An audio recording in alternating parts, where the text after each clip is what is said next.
Hello, welcome to Psych Minds.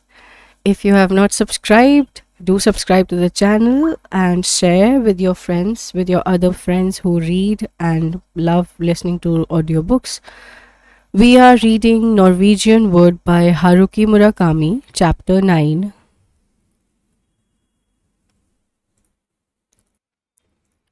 There was no sign of Midori at the next day's lecture either. What had happened to her? 10 days had gone by since we last talked on the phone. I thought about calling her but decided against it. She had said that she would call me. That Thursday, I saw Nagasawa in the dining hall. He sat next to me with a tray full of food and apologized for having made our party so unpleasant. Never mind, I said. I should be thanking you for a great dinner.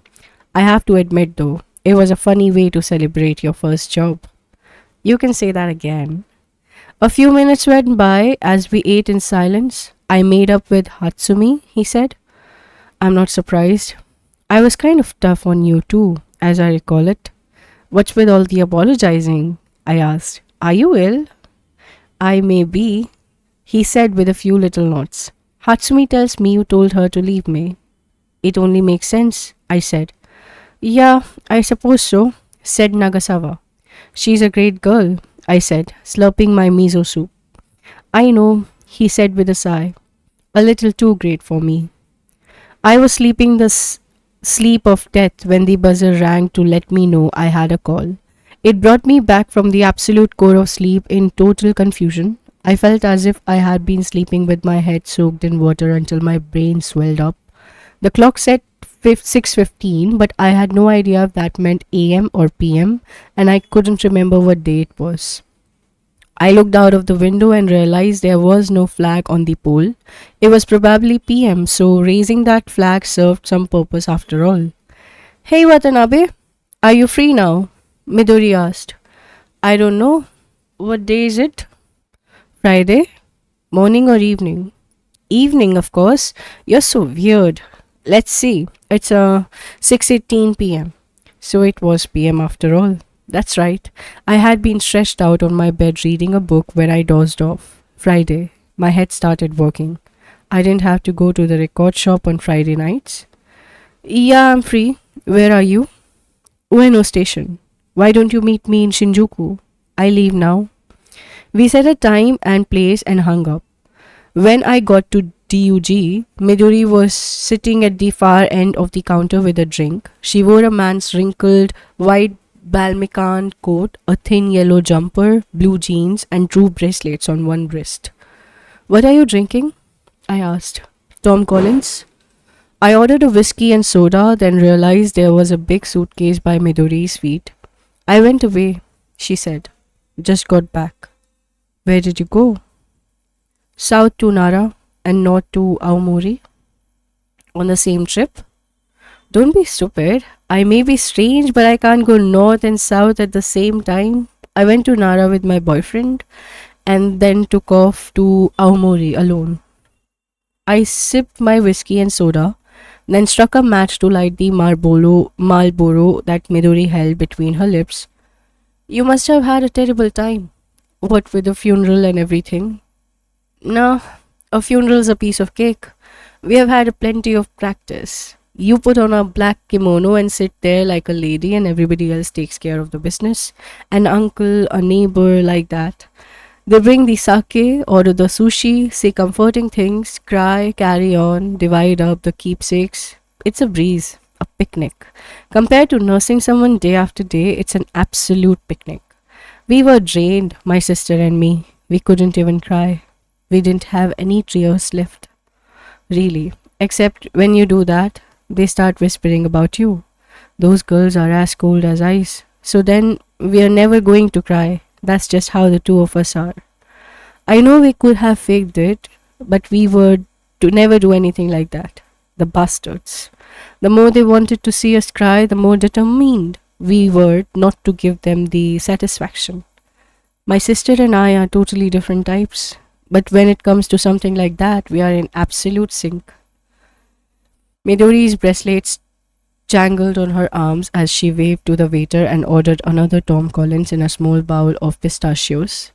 So then, after the funeral ended and everybody went home, the two of us drank sake till the sun went down. Polished off one of those huge half-gallon bottles and half of another one, and the whole time we were dumping on everybody. This one's an idiot, that one's a shithead, one guy looks like a mangy dog, another one's a pig, so and so's a hypocrite, that one's a crook. You have no idea how great it felt. I can imagine. We got pissed and went to bed, both of us out cold. We slept for hours, and if the phone rang or something, we just let it go. Dead to the world. Finally, after we woke up, we ordered sushi and talked about what to do. We decided to close the shop up for a while and enjoy ourselves. We had been killing ourselves for months and deserved a break. My sister just wanted to hang around with her boyfriend for a while, and I decided I would take mine on our trip for a couple of days and fuck like crazy. Midori clamped her mouth shut and rubbed her ears. Oops, sorry. That's okay, I said. So you went to Nara? Yeah, I've always liked that place. The temples, the deer park. And did you fuck like crazy? No, not at all. Not even once, she said with a sigh. The second we walked into the hotel room and dumped our bags, my period started. A real gusher. I couldn't help laughing. Hey, it's not funny. I was a week early. I couldn't stop crying when that happened. I think all the stress threw me off. My boyfriend got so angry. He's like that. He gets angry straight away. It wasn't my fault though. It's not like I wanted to get my period, and well, mine are kind of on the heavy side anyway. The first day or two, I don't want to do anything. Make sure you keep away from me then. I would like to, but how can I tell? I asked. Okay, I'll wear a hat for a couple of days after my period starts. A red one. That should work, she said with a laugh. If you see me on the street and I'm wearing a red hat, don't talk to me. Just run away. Great, I wish all girls would do that, I said. So anyway, what did you do in Nara? What else could we do? We fed the deer and walked all over the place. It was just awful. We had a big fight and I haven't seen him since we got back. I hung around for a couple of days and decided to take a nice trip all by myself. So I went to Amori. I stayed with a friend in Hirosaki for the first 2 nights, and then I started traveling around Shimokita, Tapi, places like that. They are nice. I once wrote a map brochure for the area. Ever been there? Never. So anyway, said Midori, sipping her Tom Collins, then wrenching open a pistachio. The whole time I was traveling by myself, I was thinking of you. I was thinking how nice it would be if I could have you with me. How come? How come? Midori looked at me with eyes focused on nothingness. What do you mean, how come? Just that, how come you were thinking of me? Maybe because I like you, that's how come. Why else would I be thinking of you? Who would ever think they wanted to be with somebody they didn't like?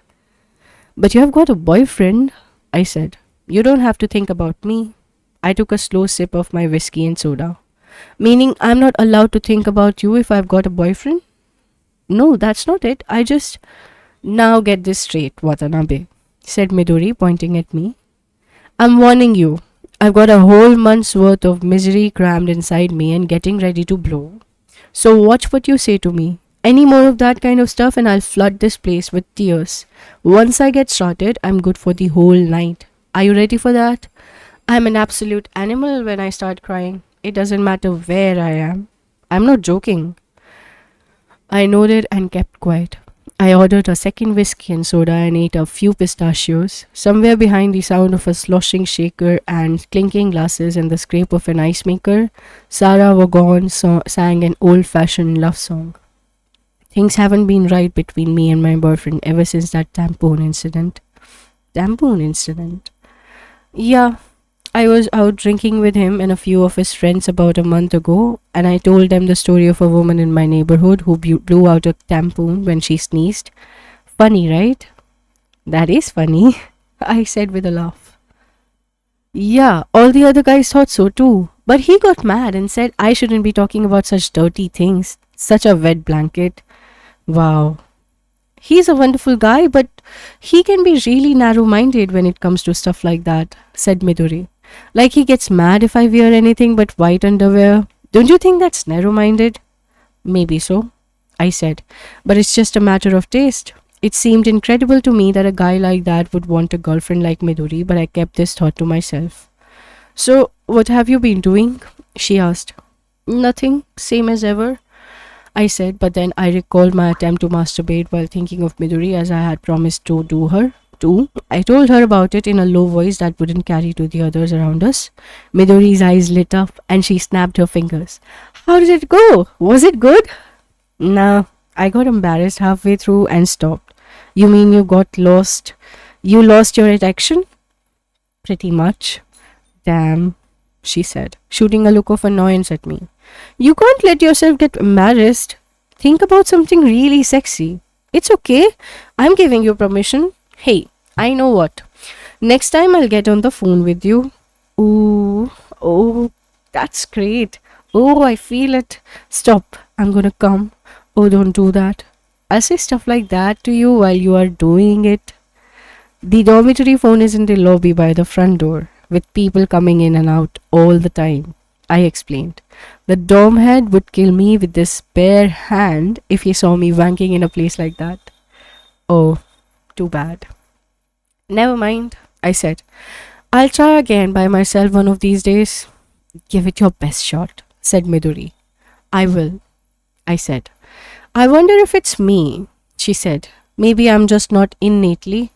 That's not it, I assured her. It's more of a question of attitude.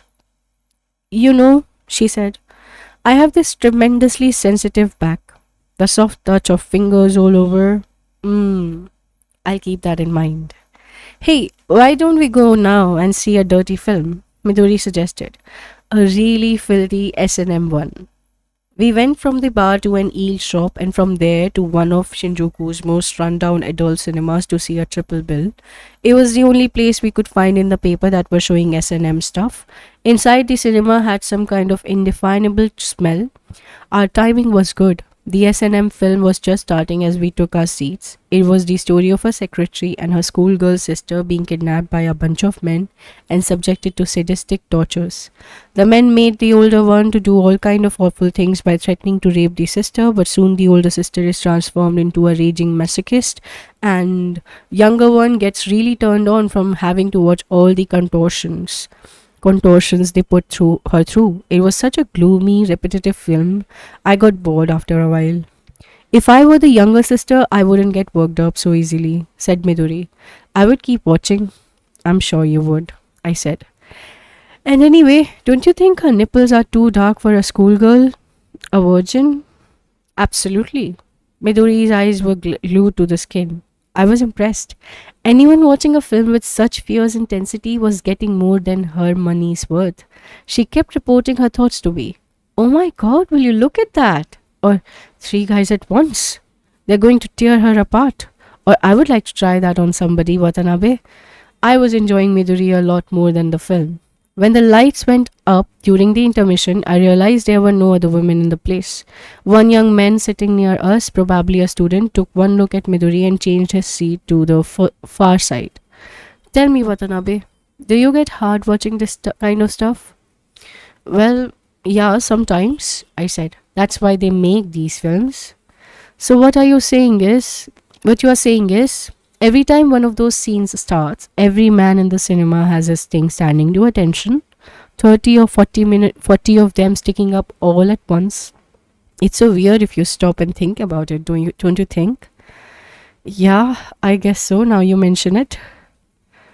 The second feature was a fairly normal porn flick, which meant it was even more boring than the first. It had lots of oral sex scenes, and every time they started doing fellatio or cunnilingus or 69, the soundtrack would fill the cinema with loud sucking or slopping sound effects. Listening to them, I felt strangely moved to think that I was living out my life on this bizarre planet of ours. Who comes up with these sounds, I wonder? I said to Midori. I think they're great, she said. There was also a sound of a penis moving in and out of a vagina. I had never realized that such sounds even existed. The man was into a lot of heavy breathing and the woman came up with the usual sort of expression, yes or more, as she writhed under him. You could also hear the bed creaking. These scenes went just on and on. Midori seemed to be enjoying them at first, but even she got bored after a while and suggested we leave. We went outside and took a few deep breaths. This was first time in my life the outside air of Shinjuku felt healthy to me. That was fun, said Midori. Let's try it again sometime. They just keep doing the same things, I said. Well, what else can they do? We all just keep doing the same things. She had a point there. We found another bar and ordered drinks. I had more whiskey and Midori drank 3 or 4 cocktails of some indefinable kind. Outside again, Midori said she wanted to climb a tree. There aren't any trees around here, I said. And even if there were, you are too wobbly to do any climbing. You're always so damn sensible. You ruin everything. I'm drunk cause I wanna be drunk. What's wrong with that? And even if I am drunk, I can still climb a tree. Shit, I'm gonna climb all the way to the top of a great big tall tree and I'm gonna pee all over everybody. You wouldn't happen to need the toilet by any chance? Yup. I took Midori to pay toilet in Shinjuku station, put a coin in the slot and bundled her inside. Then brought an evening paper at a nearby stand and read it while I waited for her to come out. But she didn't come out. I started getting worried after 15 minutes and was ready to go and check on her when she finally emerged looking pale. Sorry, she said. I fell asleep. Are you okay? I asked, putting my coat around her shoulders. Not really, she said. I'll take you home. You just have to get home, take a nice long bath and go to bed. You're exhausted. I am not going home. What's the point? Nobody's there. I don't want to sleep all by myself in a place like that. Terrific, I said. So what are you going to do? Go to some love hotel around here, sleep in with your arms around me all night, like a log. Tomorrow morning we'll have breakfast somewhere and go to lectures together. You were planning this all along, weren't you? That's why you called me. Of course. You should have called your boyfriend, not me. That's the only thing that makes sense. That's what boyfriends are for. But I want to be with you. You can't be with me, I said. First of all, I have to be back in the dorm by midnight, otherwise I'll break curfew. The one time I did that, there was all hell to pay. And secondly, if I go to bed with a girl, if I'm going to want to do it with her, and the last thing I want is I want is to lie there struggling to restrain myself. I'm not kidding. I might end up forcing you. You mean you would hit me and tie me up and rape me from behind? Hey, look, I'm serious. But I'm so lonely. I want to be with someone. I know I'm doing terrible things to you, making demands and not giving you anything in return, saying whatever pops into my head, dragging you out of your room and forcing you to take me everywhere, but you're the only one I can do stuff like that to. I've never been able to have my own way with anybody, not once in the 20 years I've been alive. My father, my mother, they never paid the slightest attention to me. And my boyfriend, well, he's just not that kind of guy. He gets angry if I try to have my own way. So we end up fighting. You're the only one I can say these things to. And now I'm really, really, really tired and I want to fall asleep listening to someone tell me how much they like me and how pretty I am and stuff. That's all I want. And when I wake up, I'll be full of energy and I'll never make these kind of selfish demands again. I swear, I'll be a good girl. I hear you, believe me, but there's nothing I can do. Oh, please. Otherwise, I'm going to sit down right here on the ground and cry my head off all night long and I'll sleep with the first guy that talks to me. That did it. I called the dorm and asked for Nagasawa. When he got to the phone, I asked him if he would make it look as if I had come back for the evening. I was with a girl, I explained. Fine, he said. It's a worthy cause, cause I'll be glad to help you out. I'll just turn over your name tag to the inside. Don't worry, take all the time you need. You can come in through my window in the morning. Thanks, I owe you one, I said and hung up. All set? Midori asked. Pretty much, I said with a sigh. Great, let's go to a disco. It's so early. Wait a minute, I thought you were tired. For something like this, I'm just fine. Oh boy. And she was right. We went to a disco and her energy came back little by little as we danced. She drank 2 whiskey and cokes and stayed on the dance floor until her forehead was drenched in sweat. This is so much fun, she exclaimed when we took a break at a table. I haven't danced like this in ages. I don't know, when you move your body, it's kind of like your spirit gets liberated. Your spirit is always liberated, I would say. No way, she said, shaking her head and smiling. Anyway, now that I'm feeling better, I'm starved. Let's go for a pizza. I took her to a pizzeria I knew and ordered draught beer and an anchovy pizza. I wasn't very hungry and ate only 4 of the 12 slices. Midori finished the rest. You sure made a fast recovery? I said. Not too long ago, you were pale and wobbly. It's because my selfish demands got through to somebody, she answered. It unclogged me. Wow, this pizza is great. Tell me though, is there really nobody at home? It's true. My sister's staying at her friend's place. Now that girl's got a real case of the creeps. She can't sleep alone in the house if I'm not there. Let's forget this love hotel crap then.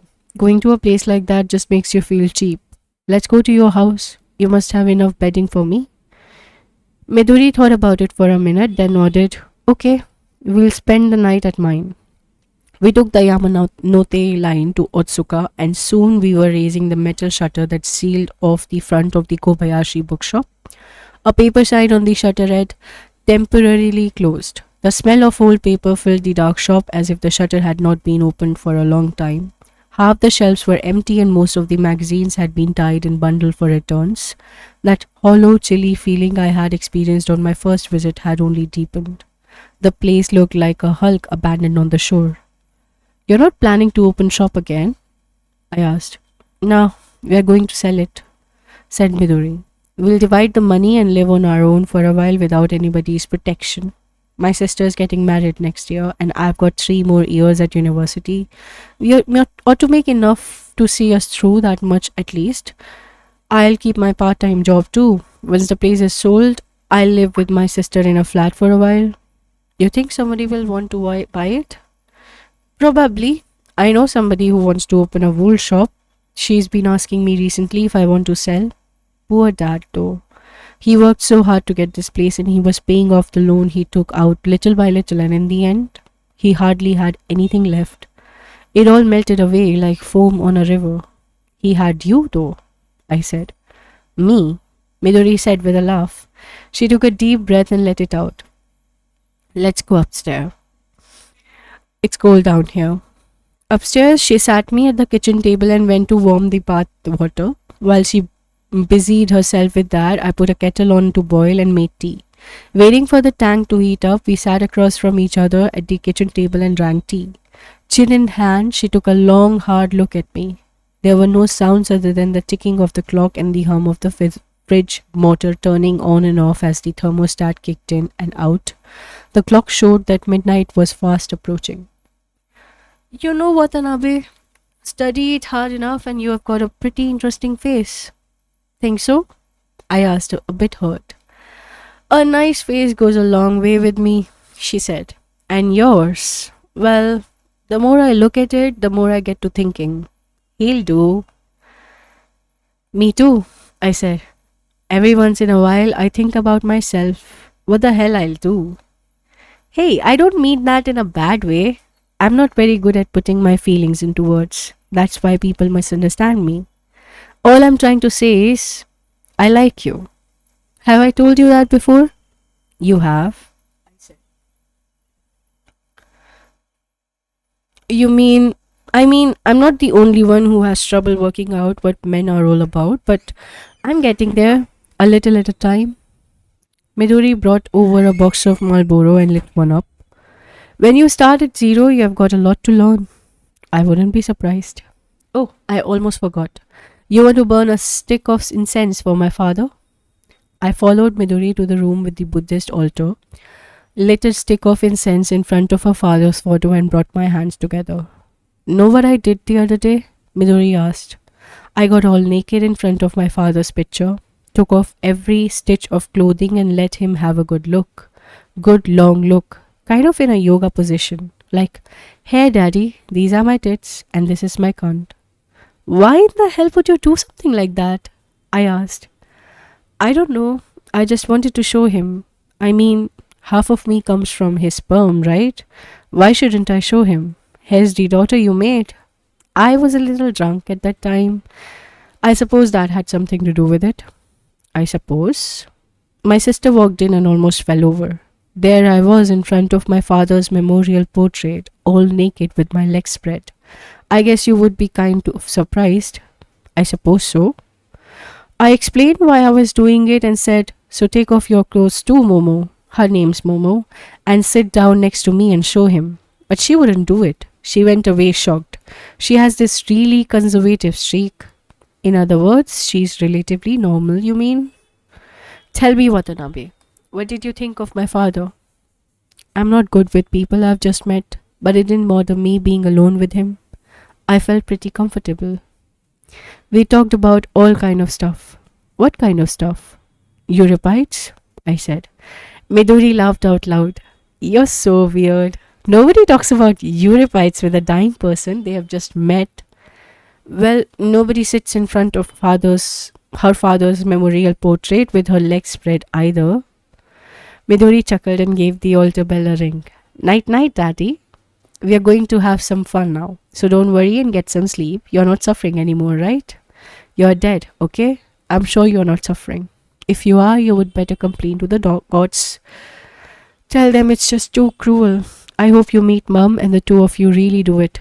I saw your willy when I helped you pee. It was pretty impressive. So give it everything you have got. Good night.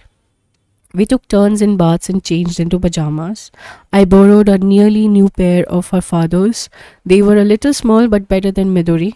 Better than nothing. Midori spread out a mattress for me on the floor of the altar room. You're not scared sleeping in front of the altar? She asked. Not at all. I haven't done anything bad, I said with a smile. But you're going to stay with me and hold me until I fall asleep, right? Right, I said. Practically falling over the edge of Midori's little bed, I held her in my arms, nose against my chest. She placed her hands on my hips. My right arm curled around her back while I tried to keep from falling out by hanging onto the bed frame with my left hand. It was not exactly a situation conducive to sexual excitement. My nose was resting on her head, and her short-cut hair would tickle every now and then. Come on, say something to me, Midori said, her face buried in my chest. What do you want me to say? Anything, something to make me feel good. You're really cute, I said. Midori, she said, say my name. You're really cute, Midori, I corrected myself. What do you mean really cute? So cute the mountains crumble and the oceans dry up. Midori lifted her face and looked at me. You have this special way with words. I can feel my heart softening when you say that, I said, smiling. Say something even nicer. I really like you, Midori. A lot. How much is a lot? Like a spring beer, I said. A spring beer? Midori looked up again. What's that all about? A spring beer. You're walking through a field all by yourself one day in spring, and this sweet little beer cub with velvet fur and shiny little eyes comes walking along, and he says to you, Hi there, little lady. Want to tumble with me? So you and the beer cub spend the whole day in each other's arms, tumbling down this clover-covered hill. Nice, huh? Yeah, really nice. That's how much I like you. That is the best thing I've ever heard, said Midori, cuddling up against my chest. If you like me that much, you'll do anything I tell you to do, right? You won't get angry, right? No, of course not. And you will take care of me always and always. Of course I will, I said, stroking her short, soft, boyish hair. Don't worry, everything is going to be fine. But I'm scared, she said. I held her softly, and soon her shoulders were rising and falling, and I could hear the regular breathing of sleep. I slipped out of her bed and went to the kitchen, where I drank a beer. I wasn't the least bit sleepy, so I thought about reading a book, but I couldn't find anything worth reading nearby. I considered returning to Midori's room to look for one, but I didn't want to wake her by rummaging around while she was sleeping. I sat there staring into space for a while, sipping my beer, when it occurred to me that I was in a bookshop. I went downstairs, switched on the light, and started looking through the paperback shelves. There wasn't much that appealed to me, and most of what I had what did. I had read already, but I had to have something to read no matter what. I picked a discolored copy of Hermann Hesse's Beneath the Wheel that must have been hanging around the shop unsold for a long time and left the money for it by the till. This was my small contribution to reducing the debts of the Kobayashi bookshop. I sat at the kitchen table, drinking my beer and reading Beneath the Wheel. I had first read the novel the year I entered school, and now, about 8 years later, here I was, reading the same book in a girl's kitchen, wearing the undersized pajamas of a dead father. Funny. If it hadn't been for these strange circumstances, I would probably never have reread Beneath the Wheel. The book did have its stated moments, but as a novel, it wasn't bad. I moved through it slowly, enjoying it line by line. In the hushed bookshop in the middle of the night, a dusty bottle of brandy stood on a shelf in the kitchen. I poured a little into a coffee cup and sipped it. It warmed me but did nothing to help me feel sleepy. I went to check on Midori a little before 3, but she was fast asleep. She must have been exhausted. The lights from the block of shops beyond the window cast a soft white glow like moonlight. Over the room, Midori slept with her back to the light. She lay so perfectly still she might have been frozen stiff. Bending over, I caught the sound of her breathing. She slept just like her father. The suitcase from her recent travels stood by the bed. Her white coat hung on the back of a chair. Her desktop was neatly arranged, and on the wall over it hung a Snoopy calendar. I nudged the curtain aside and looked down at the deserted shops. Every shop was closed, their metal shutters down, the vending machines hunched in front of the off license, the only sign of something waiting for the dawn. The moan of long distance lorry tires sent a deep shudders through the air every now and then. I went back to the kitchen, poured myself another shot of brandy, and went on reading Beneath the Wheel. By the time I had finished it, the sky was growing light. I made myself some instant coffee and used some notepaper and a ballpoint pen I found on the table to write a message to Midori. I drank some of your brandy. I brought a copy of Beneath the Wheel. It's light outside, so I'm going home. Goodbye. Then, after some hesitation, I wrote, You look really cute when you're sleeping. I washed my coffee cup, switched off the kitchen light, went downstairs, quietly lifted the shutter, and stepped outside. I worried that a neighbor might find me suspicious, but there was no one on the street at 5:50 something in the morning. Only the crows were on their usual rooftop perch, glaring down at the street. I glanced up at the pale pink curtains in Midori's window, walked to the stop, rode to the end of the line, and walked to my dorm. On the way, I found an open cafe and ate a breakfast of rice and miso soup, pickled vegetables, and fried eggs. Circling around to the back of the dorm, I tapped on Nagasawa's ground floor window. He let me in immediately. Coffee? He asked. No. I thanked him, went up to my room, brushed my teeth, took my trousers off, got under the covers, and clamped my eyes shut. Finally, a dreamless sleep closed over me like a heavy lead door. I wrote to Naoko every week, and she often wrote back. Her letters were never very long. Soon there were references to the cold November mornings and evenings. You went back to Tokyo just about the same time the autumn weather was deepening. So for a time, I couldn't tell whether the hole that opened up inside me was from missing you or from the chance of the season. Rico and I talked about you all the time. She says to be sure to say hi to you. She is as nice to me as ever. I don't think I would have been able to stand this place if I didn't have her with me. I cry when I'm lonely. Rico says it's good I can cry. But feeling lonely really hurts. When I'm lonely at night, people talk to me up from the darkness. They talk to me the way trees moan in the wind at night. Kizuki, my sister, they talk to me like that all the time. They are lonely too and looking for someone to talk to. I often reread your letters at night when I'm lonely and in pain. I get confused by a lot of things that come from outside, but your descriptions of the world around you give me wonderful relief. It's so strange. I wonder why that should be. So I read them over and over, and Rico reads them too. Then we talk about the things you tell me. I really like the part about that girl, Midori's father. We look forward to getting your letter every week as one of our few entertainments. Yes, in a place like this, the letters are our entertainments. I try my best to set aside a time in the week for writing to you, but once I actually sit down in front of the blank sheet of paper, I begin to feel depressed. I'm really having to push myself to write this letter. Too. Rico's been yelling at me to answer you. Don't get me wrong though. I have tons of things I want to talk to you about, to tell you about. It's just hard for me to put them into words, which is why it's so painful for me to write letters. Speaking of Midori, she sounds like an interesting person. Reading your letters, I got the feeling she might be in love with you. When I told that to Riko, she said, "Well, of course she is. Even I am in love with Watanabe. We are picking mushrooms and gathering chestnuts and eating them every day. And I do mean every day. Rice and with chestnuts, rice with matsutake, mushroom, but they taste so great, we never get tired of them. Riko doesn't eat that much though. For her, it's still one cigarette after another. The birds and the rabbits are doing fine. Goodbye." 3 days after my 20th birthday, a package arrived for me from Naoko. Inside, I found a wine-colored crew neck pullover and a letter. "Happy birthday.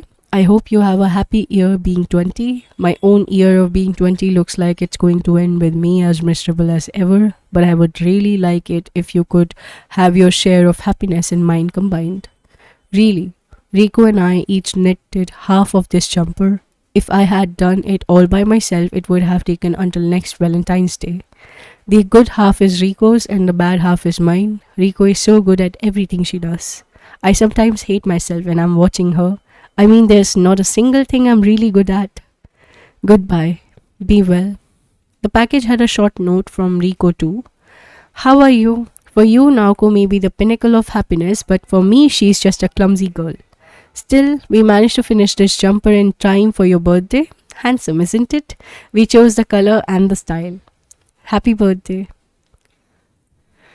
That brings us to the end of chapter 9. We will be continuing with 10th chapter later in the evening or in the next, well, whenever I upload the next recording, that is. But yeah, mostly later. Bye bye for now. Keep reading. If you have not subscribed yet, do subscribe to the channel and share with other friends who read and like listening to audiobooks. If there is any recommendations, criticisms, anything at all, you can comment in the comment section of the YouTube channel you're viewing or in the community section of the channel. Bye bye. Take care. Keep reading.